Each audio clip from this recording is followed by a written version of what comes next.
Uchiha Madara এবং Uchiha Itachi দুজনেই যদি তাদের পূর্ণ শক্তির অবস্থায় মুখোমুখি হয় তাহলে কেমন দারুণ যুদ্ধ হতে পারে। একটি সাইড স্টোরিতে দেখানো হয় সবচেয়ে শক্তিশালী উচিহা উপাধি দখল করার জন্য মাদারা খুঁজে বের করে ইটাচিকে। দুজন একে অপরের দিকে তাকায়, কোনো কথা না বলে মাদারা হঠাৎই একটি তাইজুৎসু দিয়ে লাথি মারে ইটাচির দিকে। ইটাচিও পিছিয়ে থাকে না, দুজনের মধ্যে তীব্র হাতাহাতি শুরু হয়, কিন্তু ধীরে ধীরে ইটাচি কিছুটা পিছিয়ে পড়তে থাকে।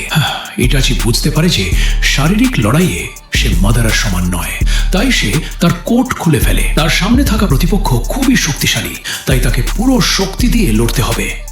সে দ্রুত মাদারার দিকে এগিয়ে যায় এবং একটি ছোট তলোয়ার বের করে। কিছুক্ষণ লড়াই করার পরও যখন তেমন ফল পাচ্ছিল না, তখন ইটাচি তার মানগেকীয় শারিঙ্গান শক্তি ব্যবহার শুরু করে। সে তার তলোয়ারে আমাতেরাসু আগুন লাগিয়ে দেয়।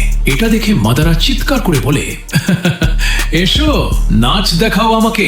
তারপর দুজন একসাথে আক্রমণ শুরু করে। তলোয়ারের ঝলকানির মাঝে মাদারা ইটাচির হাত থেকে তলোয়ার কেড়ে নেয় এবং উল্টো করে সেটি ইটাচির বুকে ঢুকিয়ে দেয়। কিন্তু মাটিতে পড়ে থাকা ইটাচি শুধু দূরে আঙুল দেখায়। পুরো ঘটনাটাই ছিল তার জেনজুৎসু। আসল ইটাচি তখন কাকগুলো নিয়ন্ত্রণ করে মাদারার দিকে আক্রমণ করে। প্রস্তুত না থাকা মাদারা ইটাচির এক ঘুষিতে মাটিতে পড়ে যায়, কিন্তু তখনই দেখা যায় ইটাচিও মাদারার জেনজুতুতে পড়ে গেছে।